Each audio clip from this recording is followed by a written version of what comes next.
This is GovExec Daily, where we bring you the federal stories that really matter. It's June 21st, 2021. I'm Ross John Fortune. Vaccination rates across the U.S. are increasing, and more states are lifting COVID-19 restrictions on businesses and public spaces. As the country approaches President Joe Biden's 70% vaccination rate goal by the 4th of July, the federal government is preparing for a post-pandemic future for civil servants. Earlier this month, the government's Safer Federal Workforce Task Force sent an email to the President's Management Council and agency chiefs of staff with an update on the return to workplace process.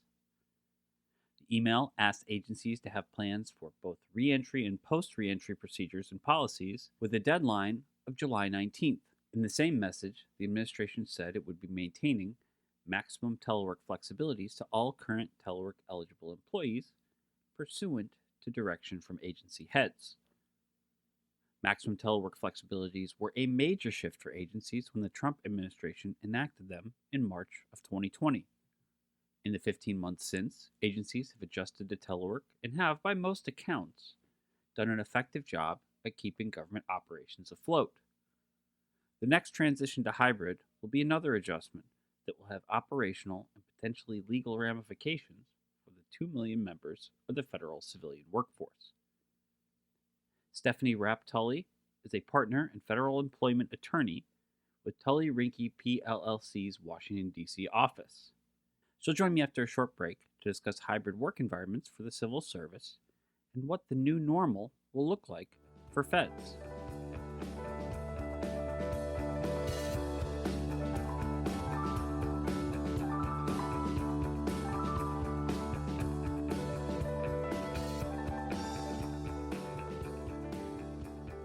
Are you curious about government modernization? Look no further than the IT Modernization Virtual Summit brought to you by NextGov, Defense One, and Route 50. Tune in on June 30th to dive into the biggest challenges and opportunities in government modernization, including DevOps, app migration, funding, and more. Register today at nextgov.com/events. That's nextgov.com/EVENTS.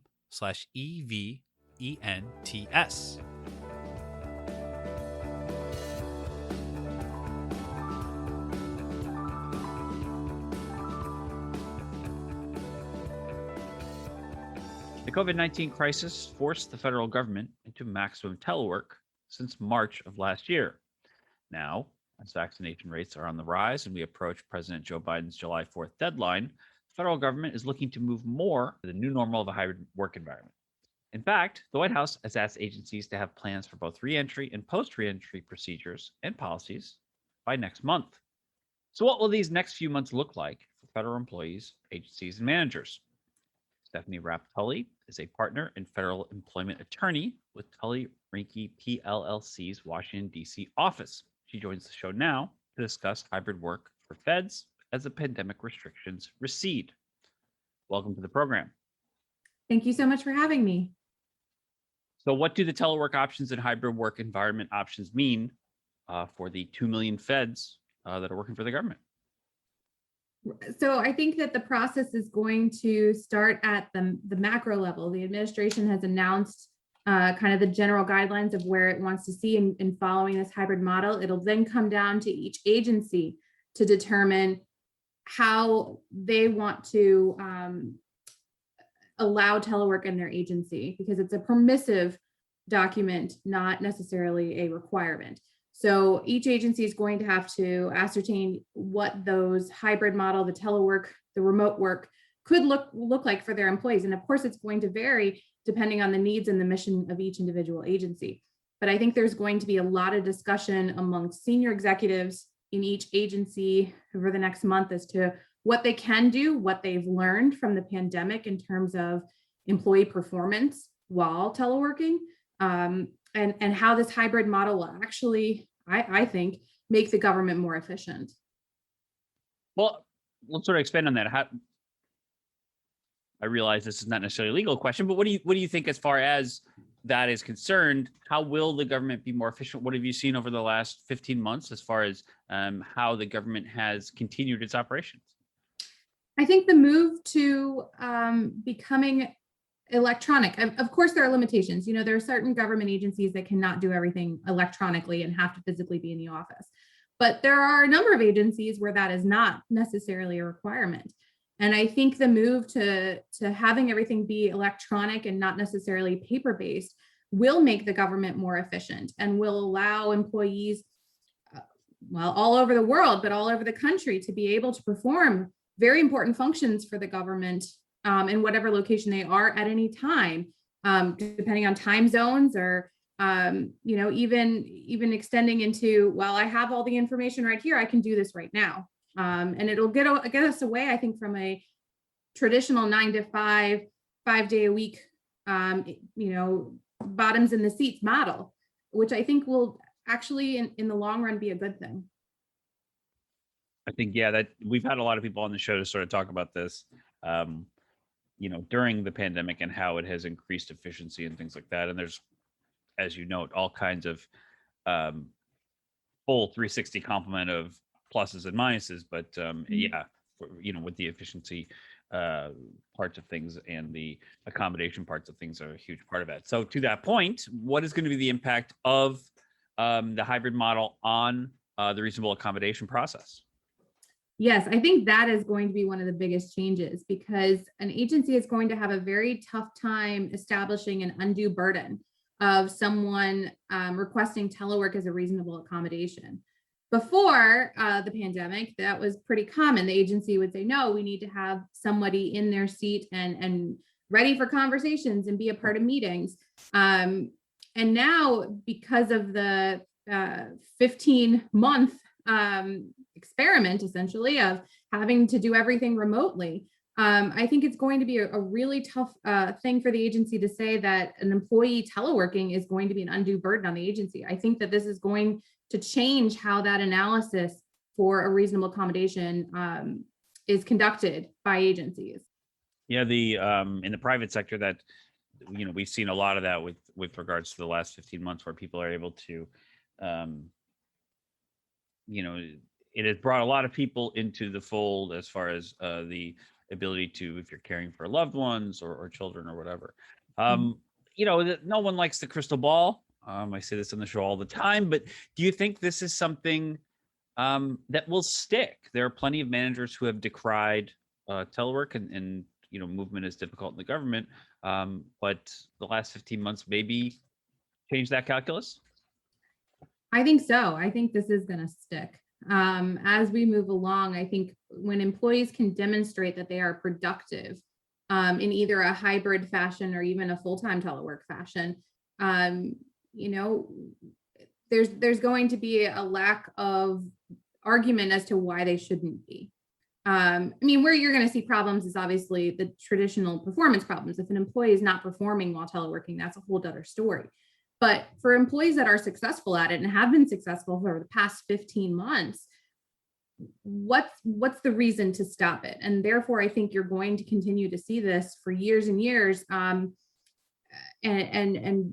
really transitioning to putting a lot of work product more in the electronic universe than in physical paper as we go on. Yeah, having these things standardized certainly, I think, would help a lot of people.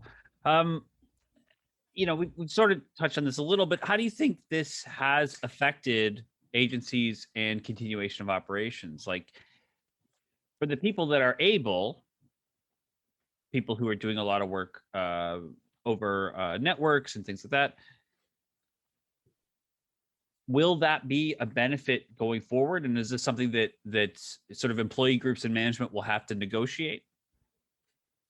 Yeah, I think that, again, each agency is going to have to figure out how it can support its mission through telework or hybrid workforces. And then even within agencies, they're going to have to look at it and what is a long-term model. I know that from a litigation standpoint, what I do and interacting a lot with federal agencies, at the beginning of the pandemic, there were a number of agencies that I interacted with that had their hands tied. They could do nothing in terms of moving along in litigation. I think there's been an education in how they could do things more without having to physically be in the office. And so I think that that's only going to continue to better understand it. The EEOC is a great demonstration. Most judges are all remote, and we've conducted, I have at least, and I know the EEOC has done a number of hearings, mediations, and conferences that are all virtual in the same format pretty much that you and I are using right now. So if that is working for certain agencies, it certainly could work permitting security issues for other agencies. And I think that there's going to be an education process on how they can use technology to better support a hybrid model. Well, to that end, how much is security going to play into that? Specifically when it comes to things like EEOC, MSPB, the kind of anything that involves a judge or, these kind of processes. Security is a huge factor. There's already been certain agencies can't use certain platforms. There's been certain platforms created specifically just for an agency to use. And myself, outside counsel has to mold to that particular platform. So I think that has actually been a huge conversation over the past 15 months is what are the security implications of using electronic platforms and transmitting information from through electronic means. But I think that there has been developments here and things that are not classified information, that are maybe just sensitive or protected information, I think can be safely handled by electronic means and what these agencies have been able to do throughout the pandemic. Finally, we'll sort of end on this with the possibility of these return to work situations on the horizon. Is safety a concern, do you think, for both feds and managers? Absolutely. And this has been kind of a side conversation to this hybrid model, is whether government agencies can require employees to be vaccinated. And the short answer is yes, they can. So I think there's going to be a lot of conversation about safety measures, how to ensure employee and manager safety when people do return to work. If people are not vaccinated, what precautions does everyone need to take in order to ensure that safety? And what agencies are going to actually require of employees in terms of vaccinations and reporting of vaccinations. Yeah, the documentation of that is sort of becoming a flashpoint in state governments and certainly private businesses as well. But we will all see. I know I keep a picture of my card on my phone, and it's pretty good. I haven't had to flash it to anybody. They just trust me, which maybe is their mistake. But we even did a whole show on my vaccination experience, so at least I'm covered there. I can always just tell them to look me up. But in the meantime. Thanks so much for being on the show with us. Thank you so much for having me. It was a pleasure. Thanks for listening to GovExec Daily. Our show was produced by Adam Butler and hosted by me, Ross Fortuna. We want to thank Stephanie Raptulli for joining the program. Our music is the song Signals by Catfish Dancing. Be sure to rate, review, and subscribe on Apple Podcasts or Spotify or anywhere you get your podcasts. Email us any feedback at podcast@govexec.com or follow us on Twitter @GovExec. We'd love to hear from you. We'll talk to you later.